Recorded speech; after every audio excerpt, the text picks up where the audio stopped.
এদিকে ভোটে জিতেই শেখ হাসিনাকে সুখবর দিলেন শুভেন্দু। প্রধানমন্ত্রী হিসেবেই দেশে ফিরবেন শেখ হাসিনা। বিএনপির বিরুদ্ধে অ্যাকশন শুরু। একদিনে 3টা সুসংবাদ পেল আওয়ামী লীগ। হাসিনা ওয়াজেদ বৈধ প্রধানমন্ত্রী, এরা অবৈধ। হাসিনা ওয়াজেদ প্রধানমন্ত্রী হিসেবেই ঢাকাতে শাহজালাল এয়ারপোর্টে নামবেন, স্যালুট দিয়ে নিয়ে যেতে হবে। শুভেন্দু অধিকারী যে মন্তব্য করলেন, মানে তাদের বিজয়ের পরে তিনি শেখ হাসিনাকে নিয়ে মন্তব্য করলেন, শেখ হাসিনাকে বাংলাদেশের বৈধ প্রধানমন্ত্রী বললেন, শাহজালাল বিমানবন্দরে তিনি অবতরণ করবেন প্রধানমন্ত্রী হিসেবে। শুভেন্দু অধিকারীর এই বিজয়ের পরে শেখ হাসিনাকে নিয়ে মন্তব্যের পেছনে অন্য কোনো কারণ আছে কিনা? পশ্চিমবঙ্গে যদি বিজেপি ক্ষমতায় আসে তাহলে শেখ হাসিনাকে প্রধানমন্ত্রী হিসেবে বাংলাদেশে প্রত্যাবর্তন করাবেন এবং মৌলবাদী পাকিস্তানি গোষ্ঠীদের নাকে খত দিয়ে বাংলাদেশ এবং ভারতবর্ষ ছাড়া করবেন। ইতিমধ্যে ভারতীয় জনতা পার্টি বিজেপি জয়লাভ করেছে এবং বিজেপির এই জয়লাভকে কেন্দ্র করে বাংলাদেশে বইছে আনন্দের বন্যা। শেখ হাসিনাকে বাংলাদেশে ফিরিয়ে আনার জন্য 14 জনের টিম কাজ করছেন। শেখ হাসিনা এমনি এত কনফিডেন্স দিয়ে বলে না, আমি খুব শীঘ্রই বাংলাদেশে ফিরছি, সকলের বিচার করা হবে। যারা আমার সোনার বাংলাদেশ ধ্বংস করেছে, যারা বাংলাদেশের মানুষকে এই 2 বছরের কাছাকাছি সময় কষ্ট রেখেছে, কাউকে ছাড় দেওয়া হবে না। আওয়ামী লীগকে বিএনপি ভয় পাচ্ছে। বিএনপি ভাবতেছে আওয়ামী লীগ যদি কোনো কারণে মাঠে চলে আসে সেক্ষেত্রে তারা মোকাবেলা করতে পারবে না। অর্থাৎ আওয়ামী লীগকে সাংগঠনিকভাবে দমিয়ে রাখাবার জন্য কিংবা মোকাবেলা করার জন্য ওইটুক সক্ষমতা বিএনপির মধ্যে নাই। দ্বিতীয়ত, বাংলাদেশের আইন শৃঙ্খলা পরিস্থিতি জঘন্য, যার কারণে সেনাবাহিনীকে ব্যারাকে ফেরানো হচ্ছে না। দর্শক, নতুন একটা নিউজ আপনাকে স্বাগতম। প্রিয় দর্শক, বাংলাদেশের মধ্যে ঘটে যাওয়া বেশ কিছু চলমান ঘটনাবলী থেকে আপনাদের সামনে কয়েকটা গুরুত্বপূর্ণ খবর নিয়ে হাজির হয়েছে, যার কিছুটা অংশবিশেষ ইতিমধ্যেই ভিডিওর শুরুতেই দেখেছেন। দর্শক, ভিডিওর শুরুটা দেখেই কিন্তু বুঝতে পেরেছেন যে আজকের নিউজটা ঠিক কতটা গুরুত্বপূর্ণ হতে চলেছে। তাই বলবো, যারা ভিডিওটি অন করেছেন না টেনে সম্পূর্ণ নিউজটি মনোযোগ সহকারে দেখতে থাকুন, তাহলে আজকের মূল বিষয়টা বুঝতে পারবেন। তো দর্শক, আর দেরি না করে চলুন দেখে আসবো আজকে সেই কাঙ্ক্ষিত ভিডিওগুলো। তবে তার আগে বলবো, যারা প্রতিনিয়ত আপডেট খবর দেখতে চান তাহলে অবশ্যই আমাদের চ্যানেলটি সাবস্ক্রাইব করে পাশে থাকা বেল আইকনটি ক্লিক করে দিন। আর যারা ইতিমধ্যেই চ্যানেলটি সাবস্ক্রাইব করে রেখেছেন তাদেরকে অসংখ্য ধন্যবাদ। তো চলুন দর্শক, ভিডিওটিতে একটি লাইক দিয়ে আমরা ধারাবাহিকভাবে সবগুলো ভিডিওর আলোচনা দেখে আসি। হাসিনা ওয়াজেদ বৈধ প্রধানমন্ত্রী, এরা অবৈধ। হাসিনা ওয়াজেদ প্রধানমন্ত্রী হিসেবেই ঢাকাতে শাহজালাল এয়ারপোর্টে নামবেন, স্যালুট দিয়ে নিয়ে যেতে হবে। দর্শক, পশ্চিমবঙ্গের নির্বাচনের পরে শুভেন্দু অধিকারী যখন এই ধরনের মন্তব্য করেন এবং তাদের নির্বাচনের বিজয়ী কিংবা পরাজয়ের সঙ্গে যখন শেখ হাসিনা বাংলাদেশের বৈধ প্রধানমন্ত্রী কিনা, শেখ হাসিনা শাহজালাল বিমানবন্দরে বৈধ প্রধানমন্ত্রী হিসেবে অবতরণ করবেন, তাকে স্যালুট দিয়ে বাংলাদেশের জনগণ নিয়ে আসবে, এই মন্তব্য রীতিমতো চাঞ্চল্যের সৃষ্টি করেছে এবং এই মন্তব্য বলে দিচ্ছে পশ্চিমবঙ্গে বিজেপির ভূমিধস জয়ে বাংলাদেশের সঙ্গে রাজনীতিতে বড় একটা প্রভাব ফেলবে পশ্চিমবঙ্গের রাজনীতি। শুভেন্দু অধিকারী যে মন্তব্য করলেন, মানে তাদের বিজয়ের পরে তিনি শেখ হাসিনাকে নিয়ে মন্তব্য করলেন, শেখ হাসিনাকে বাংলাদেশের বৈধ প্রধানমন্ত্রী বললেন, শাহজালাল বিমানবন্দরে তিনি অবতরণ করবেন প্রধানমন্ত্রী হিসেবে, এই কথা বললেন। কিন্তু একটা ব্যাপার খুবই লক্ষণীয়, সেটা হচ্ছে যে ভারতের এই বিজেপি হিন্দুত্ববাদী সংগঠন এবং সাম্প্রদায়িক রাজনীতি যারা মূলত করে, তাদের যখন পশ্চিমবঙ্গে বিজয় হলো তখন বাংলাদেশের সাম্প্রদায়িক রাজনীতি যারা করে তাদের খুশি হওয়ার কথা ছিল। কিন্তু বাংলাদেশে সাম্প্রদায়িক রাজনীতি করে কিংবা সাম্প্রদায়িক রাজনীতিকে সমর্থন করে, সাম্প্রদায়িক রাজনীতির জোট করে, সাম্প্রদায়িক রাজনীতিকে ভোট দেয়, এরকম অনেকের সামাজিক যোগাযোগ মাধ্যমে লেখালেখি দেখছি যে পশ্চিমবঙ্গে দীর্ঘদিন ধর্মনিরপেক্ষ শাসন ব্যবস্থা তার পতন হলো, পতন হয়ে সাম্প্রদায়িক শাসন ব্যবস্থা চালু হলো। ব্যাপারটা খুবই হাস্যকর। মানে আমি আমার দেশে সাম্প্রদায়িক রাজনীতি করব কিংবা সমর্থন করব কিংবা ভোট দেব, আবার পশ্চিমবঙ্গে আমি চাইব ধর্মনিরপেক্ষ রাজনীতি হোক, ওখানে ধর্মনিরপেক্ষ সরকার হোক, ওখানে সাম্প্রদায়িক শক্তি যেন না আসে।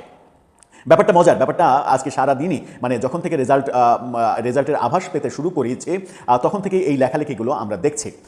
এই ফলাফলের উপরে কি হতে পারে, বাংলাদেশের রাজনীতিতে কি প্রভাব পড়তে পারে? একটা বললাম যে শেখ হাসিনার ফেরাটা না, শেখ হাসিনার দলের রাজনীতিতে ফেরাটা হয়তো আরও অধিকতর সহজ হতে পারে। একটা দুইটা হচ্ছে, বাংলাদেশে যারা সাম্প্রদায়িক রাজনীতি করে এবং প্রফেসর ইউনূসের আমলে যারা ভারত বিদ্বেষী রাজনীতি প্রতিষ্ঠিত করার চেষ্টা করেছে, ভারত বিদ্বেষী বহু ভূমিকা পালন করেছে, ভারতীয় দূতাবাসে পাথর মেরেছে, ভারতীয় দূতাবাসের ইট খুলে নেওয়ার ঘোষণা দিয়েছে এবং 7 সিস্টার্স, চিকেন নেক এগুলো নিয়ে স্বয়ং প্রধান উপদেষ্টা থেকে শুরু করে তার সাঙ্গপাঙ্গরা যে সকল কথাবার্তা বলেছেন, তাদের জন্য একটি খারাপ খবর হতে পারে পশ্চিমবঙ্গের বিজেপির সরকার গঠন। খারাপ খবর এই কারণেই হতে পারে যে পশ্চিমবঙ্গ তো মানে বাংলাদেশের অধিকাংশ যে বর্ডার, সেই বর্ডার তো পশ্চিমবঙ্গের, তো সেটা বাংলাদেশের রাজনীতিতে প্রভাব বিস্তার করার যথেষ্ট সম্ভাবনা রয়েছে। আবার কেন্দ্রীয় সরকার এবং রাজ্য সরকার যখন এতদিন মমতার সঙ্গে কেন্দ্রীয় সরকার পেরে উঠছিল না, সেই ক্ষেত্রেও একটা তাদের ভূমিকা বাংলাদেশের রাজনীতিকে প্রভাবিত করতে পারে। এটা গেল বাংলাদেশের রাজনৈতিক মানে সাম্প্রদায়িক রাজনীতি যারা করে তাদের প্রেক্ষাপট, তাদের ব্যাপারটা তাদের জন্য নেগেটিভ হতে পারে। আবার পজিটিভ ব্যাপার যেটা হতে পারে সেটা হচ্ছে যে মমতা ব্যানার্জির কারণে আমরা এতদিন আওয়ামী লীগ সরকারও অনেক চেষ্টা করে তিস্তার পানি বন্টন চুক্তি সেটা বাস্তবায়ন করা সম্ভব হয়নি, তিস্তার পানির হিস্সা আমরা ঠিকভাবে বুঝে পাইনি। এবার যখন নরেন্দ্র মোদীর দল কলকাতা মানে পশ্চিমবঙ্গ শাসন করছে, তখন কেন্দ্রীয় সরকারের এর আগের যে সদিচ্ছা ছিল সেই সদিচ্ছা যদি থাকে এবং বিএনপি সরকার যদি আওয়ামী লীগের মতো ভারতের সঙ্গে সম্পর্কটা বন্ধুত্বপূর্ণ পর্যায়ে নিয়ে যেতে পারে, তাহলে তিস্তার পানি হিস্সাটা আমরা হয়তো আগের চাইতে বেটার সলিউশন পাওয়ার দিকে যেতে পারি। কারণ মমতা ব্যানার্জির কারণেই আমরা এটা পারিনি। আবার অনেকে যেটা মনে করেন সেটা হচ্ছে যে মমতা ব্যানার্জি তাকে দিয়ে পাকিস্তানি বিভিন্ন গোষ্ঠী কলকাতায় এমন একটা রাজনীতি প্রতিষ্ঠিত করার চেষ্টা করেছে যে রাজনীতিটা বাংলাদেশের উপরে নেগেটিভ রাজনীতি তৈরি করে, বাংলাদেশে সাম্প্রদায়িক গোষ্ঠী যেন মানে বিভিন্নভাবে সহযোগিতা পায়, সহায়তা পায়, বা সাম্প্রদায়িক গোষ্ঠীকে উস্কানি দেওয়া যায়, এই ব্যাপারগুলো অনেকে মেলানোর চেষ্টা করেন।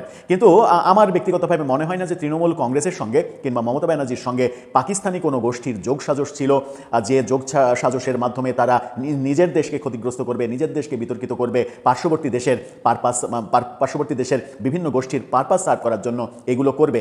এতটা নীতিহীন দেশ বিরোধী ভারতীয় রাজনীতিবিদরা, এটা আমার এবং মমতা ব্যানার্জি এতটা নীতিহীন হবে এটা আমার কাছে বিশ্বাসযোগ্য মনে হয় না। এরকম ঘটনা যারা আলোচনা করছেন তারা অতি আওয়ামী লীগ হতে পারে কিংবা অতি মানে শেখ হাসিনা পন্থী, তারা হয়তো অতিরিক্ত স্বপ্ন দেখছেন বিজেপির এই বিজয়কে কেন্দ্র করে, সেই কারণে তাদের এই প্রচারগুলো হতে পারে। আমার ব্যক্তিগতভাবে মনে হয় না যে পাকিস্তানি কোনো গোষ্ঠীর সঙ্গে মানে যোগ সাজশ করে বাংলাদেশে সাম্প্রদায়িক রাজনীতিকে পৃষ্ঠপোষকতা দিয়েছেন মমতা বন্দ্যোপাধ্যায়, এটা ঘটিয়েছেন, এটা আমার কাছে বিশ্বাস হয় না। তবে বিজেপি আসার ফলে বাংলাদেশের সাম্প্রদায়িক গোষ্ঠী যে বিপদে পড়বে, যদিও তারাও সাম্প্রদায়িক রাজনীতি করে, বাংলাদেশেও যারা সাম্প্রদায়িক রাজনীতি করে তাদের মধ্যে বন্ধুত্ব থাকার কথা, কিন্তু দৃশ্যপট একেবারেই আলাদা। বন্ধুত্বের বদলে উল্টা চিত্র আমরা হয়তো দেখতে পারি। সেনাবাহিনী ব্যারাকে ফিরবে কবে? এই প্রশ্নটা আমার মনের মধ্যে কয়েকদিন থেকে ঘুরপাক খাচ্ছে। সেনাবাহিনী ব্যারাকে ফিরবে কবে? ওয়াকারুজ্জামান বলেছিলেন একটা ইনক্লুসিভ নির্বাচন আয়োজন করে তারা তাদের জায়গায় ফিরে যেতে চায়, তার বাহিনীকে সে ব্যারাকে ফিরিয়ে নেবে। কিন্তু প্রকৃত বাস্তবতা কি? সেনাবাহিনী এখনো কেন ব্যারাকে ফিরতেছে না? নির্বাচিত সরকারের প্রায় 3 মাস হতে চললো, এখনো ওয়াকারের সেনাবাহিনী কেন রাস্তায় রাস্তায় ঘুরে? অনেক ভাবনা চিন্তার পর এই প্রশ্নের উত্তরটা আমি খুঁজে বের করেছি। এর মধ্যে দেখলাম ঠিকানায় খালেদ মহিউদ্দিন যে টক শো আছে, সেখানে ব্যারিস্টার রুমিন ফারহানা তিনি ব্যাপারটা চমৎকার ভাবে বলেছেন। আসেন ভিডিওটা দেখি। নির্বাচিত সরকার আর্মিকে ব্যারাকে ফেরত পাঠাতে ব্যর্থ হয়েছে, 1। 2 হচ্ছে নির্বাচিত সরকার স্বীকার করে নিচ্ছে যে বাংলাদেশের আইনশৃঙ্খলা পরিস্থিতি ঠিক রাখা, মানে অ্যাটলিস্ট লিভেবল রাখা, বাংলাদেশের আইনশৃঙ্খলা পরিস্থিতি 5 আগস্টের পর ঠিক বলাটা খুবই মানে ভুল হবে, হ্যাঁ, লিভেবল বাংলাদেশ রাখা, সেই ক্যাপাসিটি, সেই কম্পিটেন্স গভর্নমেন্টের নাই। 3 হচ্ছে এই সরকার একই সঙ্গে এই বার্তাও দিচ্ছে যে আওয়ামী লীগ যদি রাজনৈতিকভাবে মাঠে নামে তাহলে তাকে মোকাবেলা করবার মতো সেই পলিটিক্যাল উইজডম বলেন বা পলিটিক্যাল স্ট্রেংথ বলেন বা পলিটিক্যাল পলিটিক্যাল ক্যাপাসিটি বলেন, সেটাও গভর্নমেন্টের নাই। এর বাইরে তো আমি আসলে কেন সেনাবাহিনী ব্যারাকে ফিরছে না তার জবাব দিতে পারবো না। ব্যারিস্টার রুমিন ফারহানা যে কথাগুলো বলেছেন একেবারে সাচা কথা, সত্য কথা। আওয়ামী লীগকে বিএনপি ভয় পাচ্ছে। বিএনপি ভাবতেছে আওয়ামী লীগ যদি কোনো কারণে মাঠে চলে আসে সেক্ষেত্রে তারা মোকাবেলা করতে পারবে না। অর্থাৎ আওয়ামী লীগকে সাংগঠনিকভাবে দমিয়ে রাখাবার জন্য কিংবা মোকাবেলা করার জন্য ওইটুক সক্ষমতা বিএনপির মধ্যে নাই। দ্বিতীয়ত, বাংলাদেশের আইন শৃঙ্খলা পরিস্থিতি জঘন্য, যার কারণে সেনাবাহিনীকে ব্যারাকে ফেরানো হচ্ছে না। যদিও সেনাবাহিনী থাকার না থাকা একই কথা, কারণ 5 আগস্টের পর সেনাবাহিনী মাঠে থাকার পরেও বাংলাদেশে যেসব ঘটনা ঘটেছে, কি ঘটনায় খুন হয়েছে, গুম হয়েছে, ধর্ষণ হয়েছে, চাঁদাবাজি হয়েছে, ছিনতাই হয়েছে, মবের ঘটনা ঘটেছে, আওয়ামী লীগের নেতাকর্মীদেরকে হত্যা করা হয়েছে, তাদের সহায় সম্পত্তি দখল করা হয়েছে, ব্যবসা প্রতিষ্ঠান দখল করা হয়েছে, সবকিছু হয়েছে ওয়াকারের সেনাবাহিনীর সামনে। কিন্তু সেনাবাহিনী নির্বাক দৃষ্টিতে শুধু তাকিয়ে তাকিয়ে দেখেছে, তারা কোনো প্রকার স্টেপ নেয় নাই, কারণ তাদের সেই সক্ষমতা ছিল না। আর সক্ষমতা থাকলেও তারা সেটা করে নাই, কারণ তারা উপভোগ করেছে তাদের প্রিয় দল, ওয়াকারের প্রিয় দল জামায়াত ইসলাম 71-এর প্রতিশোধ নিয়েছে 24 থেকে 26 পর্যন্ত। সেই প্রতিশোধ নিতে বাংলাদেশের সেনাবাহিনী সর্বাত্মক সহযোগিতা করেছে। এখানে ওয়াকার ছিল ক্যাপ্টেন। বাংলাদেশ সেনাবাহিনী স্বাধীনতার পর বাংলাদেশের জন্য কি করেছে? স্বাধীনতার পর সেনাবাহিনীর অবদান কি? বাংলাদেশের জাতির জনক বঙ্গবন্ধু শেখ মুজিবুর রহমানকে হত্যা করা, স্বৈরাচার ফ্যাসিস্ট প্রেসিডেন্ট জিয়াউর রহমানকে হত্যা করা, একাধিকবার কুয়ের মাধ্যমে ক্ষমতা দখল করা, নিরপরাধ মানুষদেরকে গুম করা, ডিজিএফআই নামক যে প্রতিষ্ঠান, এই প্রতিষ্ঠান কি করেছে অতীতে আমরা সেটা দেখেছি।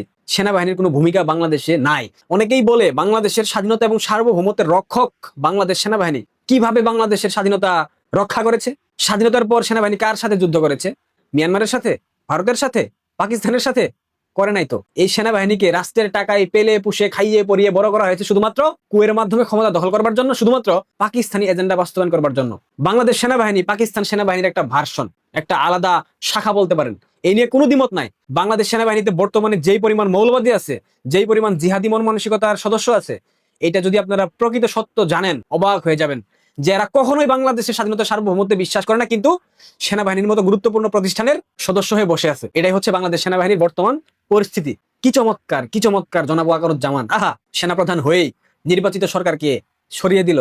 এরপর বাংলাদেশের আইন শৃঙ্খলাকে মায়ের ভুগে পাঠিয়ে দিয়ে পুলিশকে অচল করার জন্য সর্বাত্মক সহযোগিতা করলো এই মব্বাসদেরকে। সেনাবাহিনীর দায়িত্ব ছিল 5 আগস্টের পর বাংলাদেশের আইন শৃঙ্খলা পরিস্থিতি স্বাভাবিক রাখা। পেরেছে? করেছে? ন্যূনতম চেষ্টা করেছে? করেনি। উল্টো গোপালগঞ্জে আওয়ামী লীগের নেতাকর্মীদের উপর গুলি করলো, হত্যা করলো, এনসিপির টুকাইদেরকে তাদের নিজস্ব গাড়িতে করে ঢাকায় পৌঁছে দিল। এই হচ্ছে বাংলাদেশ সেনাবাহিনীর কর্মকাণ্ড। 5 আগস্টের পর নাহিদের মতো বদমাইশকে ঘাড়ে তুলে নিয়ে বক্তব্য দেওয়ার সুযোগ করে দিল এই বাংলাদেশ সেনাবাহিনী। যেদিন নাহিদের মতো থার্ড ক্লাস একটা বদমাইশকে ঘাড়ে নিয়ে বক্তব্য দেওয়ার সুযোগ করে দেয় বাংলাদেশ আর্মি, ওই দিন বুঝে গেছি এই সেনাবাহিনীর মেরুদণ্ড মূলত শেষ হয়ে গেছে। 5 আগস্ট ঘটানোর জন্য সেনাবাহিনীর যে ভূমিকা ছিল, এটা তো এখন স্বচ্ছ পানির মতো পরিষ্কার। জনাব তারেক রহমান সেনাবাহিনীকে দিয়ে কতদিন স্বাভাবিক রাখবেন? কতদিন বাংলাদেশ আওয়ামী লীগকে কোণঠাসা করে রাখবেন? পারবেন? পারলে ভালো, আপনার জন্য সুবিধা। তবে এইটার ভবিষ্যৎ পরিণতি সামাল দেওয়ার জন্য প্রস্তুত থাকবেন। আমি কিন্তু হুমকি ধামকি দিচ্ছি না ভাই। বাংলাদেশ আওয়ামী লীগের নেতাকর্মী সমর্থক যারা আছে তারাই এটা বলতেছে, তারাই করবে যা করার। দেখেন, যা ভালো মনে করেন। সেনাবাহিনী ব্যারাকে ফিরতেছে না, রুবিন ফারহানার যে কারণগুলো বলেছেন ঠিক এই কারণগুলোর কারণে। বিএনপি ভয় পাচ্ছে আওয়ামী লীগ মাঠে নামলে তাদেরকে ঠেকানো সম্ভব হবে না। সেনাবাহিনীতে তারা নির্যাতন করবে, নিপীড়ন করবে, দমন করবে। পুলিশ তো মেরুদণ্ডহীন হয়ে আছে, পারবে না। আইন শৃঙ্খলা নাই, এইসব কারণেই, আর কোনো কারণ নাই। বাংলাদেশের মধ্যে যতই আওয়ামী লীগের নেতা কর্মীদের উপর দমন নিপীড়ন বাড়ছে, ততই জনমনে আতঙ্ক তৈরি হচ্ছে। কেন তৈরি হচ্ছে? তার মেইন রিজন হচ্ছে শেখ হাসিনা প্রত্যেক দিনই ভার্চুয়ালি টেলিগ্রামে বলেন, বিভিন্ন সোশ্যাল মিডিয়ায় বক্তব্য দিচ্ছে, আমি ফিরছি, খুব শীঘ্রই ফিরছি। এবং আরেকটি আলোচনা চাওয়া হয়েছে, সারা বাংলাদেশে শেখ হাসিনা ডিসেম্বরের মধ্যে বাংলাদেশে ফিরে আসা ঘোষণা দিয়েছে। এই সকল বিষয় যখন সারা বাংলাদেশে আলোচনা তুঙ্গে, তখনই অনেকেই আমাকে, আমার ইউটিউবের সাবস্ক্রাইবার জিজ্ঞেস করে, ভাই শেখ হাসিনাকে বাংলাদেশে ফিরিয়ে আনার জন্য কি আওয়ামী লীগের শীর্ষ পর্যায়ের অনেক নেতা টিম হিসেবে কাজ করছে? আজকে তাদের উদ্দেশ্যেই আলোচনা করব। আশা করছি A to Z সকল কিছু আপনারা ক্লিয়ার হয়ে যাবেন। প্রথমত, আমি আরো 4-5 মাস আগেই এই বিষয়টা নিয়ে একটি ভিডিও করেছিলাম যে শেখ হাসিনাকে বাংলাদেশে ফিরিয়ে আনার জন্য 14 জনের টিম কাজ করছে। 14 জনের টিমের মধ্যে সবচেয়ে গুরুত্বপূর্ণ ব্যক্তিদের 2 জনের নাম আমি তখন উল্লেখ করেছিলাম। একজন ছিল সাবেক তথ্যমন্ত্রী আরাফাত ভাই এবং সাবেক শিক্ষামন্ত্রী ব্যারিস্টার নোফেল ভাই, এবং আরো কয়েকজনের নাম উল্লেখ করেছিলাম। আর কিছু জনের নাম হাইডে রেখেছিলাম, তারা খুব গুরুত্বপূর্ণ দায়িত্ব পালন করছে। তাদের নাম সে কারণে আমি ইউটিউবে রিভিল করিনি। এখনো কিন্তু তাদের নাম আমি রিভিল করতে চাচ্ছি না, কারণ রিভিল করলে কিছু সমস্যার সম্মুখীন হতে পারে সেই কারণে। আর সবচেয়ে মজার বিষয় হচ্ছে, আপনারা যে এতদিন মনে করেছেন আওয়ামী লীগের শীর্ষ পর্যায়ের নেতারা বিদেশে বসে আছে, কোনো কাজ করছে না, আশা করছি সেই বিষয়টা আপনারা এখন ক্লিয়ার হয়ে যাচ্ছেন এই আলোচনার কারণে। আওয়ামী লীগের শীর্ষ পর্যায়ের নেতারা অনেক আগে থেকেই কাজ করছে। সজীব ওয়াজেদ জয় ভাই তাদেরকে টিম আকারে বানিয়ে দিয়েছে, কার দায়িত্ব কি, কে কিভাবে কথা বলতে হবে, কে কোথায় কাজ করবে, সকল কিছু বুঝিয়ে দেওয়া হয়েছে। এবং শেখ হাসিনাও এই 80 বছর বয়সেও প্রত্যেক দিন প্রত্যেকটা জেলা উপজেলা নেতাকর্মীদের সাথে কথা বলছে, যোগাযোগ করছে এবং তাদের খবরাখবর নিচ্ছে। এবং তিনি টেলিগ্রামের মধ্যে বারবার বলছে, আমি খুব শীঘ্রই বাংলাদেশে ফিরে আসবো। তার মানে ওই 14 জনের টিম বলেন, আওয়ামী লীগের শীর্ষ পর্যায়ের নেতা এবং ভারত বলেন এবং শেখ হাসিনা বলেন, ওনারা মোটামুটি সকল কিছু গুছিয়ে আনতে পেরেছে। সকল কিছু যখন 100% একেবারে গুছিয়ে আনা হয়ে যাবে, তখনই কিন্তু শেখ হাসিনা দেশে আসার তারিখ ঘোষণা করবে। সারা বাংলাদেশে অটোমেটিক্যালি ভাবে তোলপাড় তৈরি হয়ে যাবে। তখনই সারা বাংলাদেশে আওয়ামী লীগের সমর্থকের যে সকল কর্মী আছে তারা রাজপথে নেমে পড়বে। আমার কথা হচ্ছে, শেখ হাসিনা দেশে আসলে কি শেখ হাসিনাকে মেরে ফেলতে পারবে? আওয়ামী লীগের নেতা কর্মীরা যদি রাজপথে থাকে, কখনোই সম্ভব না। শেখ হাসিনাকে কি জেলে নিয়ে একেবারে ফাঁসিতে ঝুলিয়ে দিতে পারবে? কখনোই সম্ভব না। সেখানে ভারত হস্তক্ষেপ করবে। বাংলাদেশের আওয়ামী লীগের এত কোটি কোটি কর্মী বেঁচে থাকা অবস্থায় শেখ হাসিনা যদি ফাঁসিতে ঝুলিয়ে দেয়, এই রাজনীতি করার দরকার কি? বঙ্গবন্ধু সৈনিক বলে স্লোগান দেওয়ার দরকার কি? আমরা বেঁচে থেকে তো মরে যাওয়ার সমান। সো এটা কখনোই সম্ভব না। বাংলাদেশ আওয়ামী লীগ জামাতে ইসলামী না, বাংলাদেশ আওয়ামী লীগ মুক্তিযুদ্ধের পক্ষের শক্তি। বাংলাদেশ আওয়ামী লীগ কোন রাজনৈতিক দল না, বাংলাদেশ আওয়ামী লীগ একটি ইতিহাসের নাম। এই বাংলাদেশ আওয়ামী লীগের নেতৃত্বে বাংলাদেশ এর জন্ম হয়েছে। সো এই বাংলাদেশ আওয়ামী লীগের সভানেত্রী বাংলাদেশে আসবে, ওনাকে জেলে নিয়ে ফাঁসিতে ঝুলিয়ে দিবে, এত সোজা না। বিএনপি সরকার জাস্ট দিল্লি থেকে শেখ হাসিনা বক্তব্য দিচ্ছে, সেটাতে ভয়ে তাদের কলিজে পানি নেই। শেখ হাসিনা দেশে আসার পর যখন কোনো একটা বক্তব্য তিনি জেলে যাওয়ার আগে দিয়ে দিবে, তখন সারা বাংলাদেশের আওয়ামী লীগের সমর্থকের যে সকল কর্মী আছে তাদেরকে দমাতে পারবে? কখনোই দমাতে পারবে না। আর যে 14 জনের টিম করে দিয়েছে সজীব ওয়াজেদ জয় ভাই, তারা কিন্তু এক একটা তুরুপের টিক্কা, কিন্তু তারা কিন্তু খেলতেছে ভিতরে ভালোভাবে। সবার মেধা আছে, কিভাবে আওয়ামী লীগকে সংগঠিত করতে হবে, শেখ হাসিনাকে দেশে ফিরিয়ে আনার জন্য সকল কিছু তারা করে যাচ্ছে। এটার রেজাল্ট কিন্তু যখন ফাইনাল খেলা হবে তখন আপনারা পাবেন।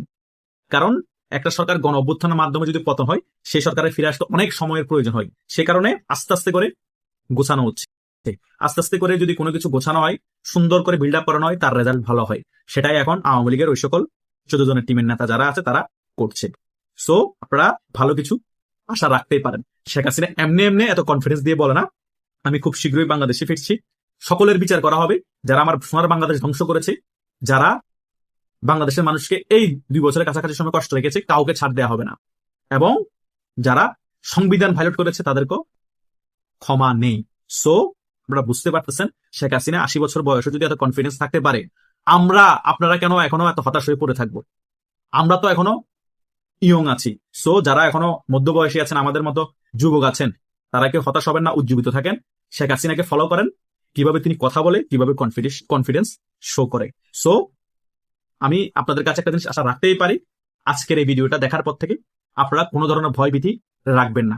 আমি নিজেও জেল খেটেছি, আমি নিজেও মিথ্যা হত্যা মামলার আসামি। এখন আমাকে গালাগালি করা হয়, থ্রেট দেওয়া হয়, তবুও আমি ভয় পাই না, দমে যায়নি। আপনাদের জন্য আমি এখনো রীতিমতো প্রতিদিন ইউটিউব ভিডিও করছি, কথা বলে যাচ্ছি, ফেসবুকে পোস্ট করছি, ভিডিও করছি, কথা বলে যাচ্ছি। সো ভয় পেলে চলবে না। জেল এগুলো পুরুষ মানুষের জন্য, আর যারা রাজনীতি করে তাদের 2টা জিনিস মাথায় রেখে রাজনীতি করতে হয়, হয়তো জেল, না হয় রাজপথ। সো আন্দোলন করবেন, জেলে যাবেন, আবার বাইর হবেন, আবার প্রতিবাদ করবেন, আবার সংগ্রাম করবেন, আবার জেলে যাবেন। কতবার জেলে নিয়ে যাবে, কতবার আপনাকে দমন নিপীড়ন করবে। সারা বাংলাদেশে কি শুধু 1-2 লক্ষ আওয়ামী লীগের নেতা কর্মী কোটি কোটি আছে, জেলও জায়গা থাকবে না। কিন্তু এটা সত্য, যারা এখন দলের হয়ে কথা বলতেছে, দলের জন্য ফাইট দিচ্ছে, আওয়ামী লীগের যারা বিত্তবান আছেন, তারা নিজ উদ্যোগে গিয়ে আসতে হবে, তাদেরকে সাহায্য সহযোগিতা করতে হবে, তাদেরকে ভরসা দিতে হবে, তোমার কিছু হলে আমি আছি, তুমি চালিয়ে যাও, তোমার সুযোগ সুবিধা আমি দেখবো। দেখবেন মন উজাড় করে দিবে, জীবন দিয়ে দিবে এই সকল আওয়ামী লীগের কর্মীরা। সেই ভরসা দিতে হবে। বাংলাদেশে 1000 কোটি টাকার মালিক আওয়ামী লীগের এরকম অনেক হাজার হাজার নেতা কর্মী আছে, লাখ লাখ নেতা কর্মী আছে, তারা এখন এগিয়ে আসতে হবে। শুধু ফেসবুকে আপনারা পোস্ট দিলে হবে না, আপনার নিজ উদ্যোগে যারা টাকা পয়সা আছে তারা নিজ উদ্যোগে ফান্ড তৈরি করুন, তারা নিজ উদ্যোগে যারা দলের হয়ে লড়ছে, কথা বলছে, তাদের সাথে যোগাযোগ স্থাপন করুন, তাদেরকে কনফিডেন্স দেন, তারাই দেখবেন রাজপথে নেমে রাজপথ চাঙ্গা করবে। শেখ হাসিনাকে তারা নিজেরাই দেশে ফিরে আনবে এবং আপনারাও দেশে ফিরে আসতে পারবেন। সো এই বিষয়টা মাথায় রেখে আওয়ামী লীগের শীর্ষ পর্যায়ের নেতা যারা আছেন, মধ্যম পর্যায়ে যারা নেতা আছেন, বিত্তবান, তারা কাজ করতে হবে। তাহলে দেখবেন আমাদের সকল মনের আশা পূরণ হবে। এবং শেখ হাসিনা যে বলেছে আমি খুব শীঘ্রই দেশে ফিরছি, ডিসেম্বরের মধ্যে দেশে ফিরছি, সেটা 100% সাকসেস হবো আমরা। তা না হলে শেখ হাসিনা অনেক কিছু চাওয়ার পরেও সাকসেস হতে আরো অনেক সময় লেগে যেতে পারে। কারণ সকল কিছু তো আর টাইম ডেট ফিক্সড করে হয় না, যদি সকল কিছু রাজনৈতিক মাঠে গোছাতে না পারি। সো গোছাতে যদি দেরি হয়ে যায়, তাহলে শেখ হাসিনা আসতে হয়তোবা ডিসেম্বর থেকে আরো দেরি হতে পারে। সো এই সকল কিছু আমাদের মাথায় রেখে কাজ করতে হবে। এবং যে 14 জনের টিম কাজ করতেছে, তাদেরকে আওয়ামী লীগের যারা অন্যান্য নেতা আছে তারাও সহযোগিতা করতে হবে, সকল গ্রুপই ভুলে গিয়ে। তাহলে কিন্তু আমরা একটি খুব শীঘ্রই ভালো রেজাল্ট পাবো। তো দর্শক, দেখলেন আজকের সবগুলো ভিডিও। আর এই ভিডিওগুলো সম্পর্কিত যদি কোনো তথ্য বা মতামত থাকে তাহলে তো অবশ্যই কমেন্ট করে জানিয়ে দিন। এতক্ষণ সাথে থাকার জন্য ধন্যবাদ। নিউজটি শেষ করছে এখানেই, ফিরছে আগামী ভিডিওতে নতুন কোনো টপিক নিয়ে। আল্লাহ হাফেজ।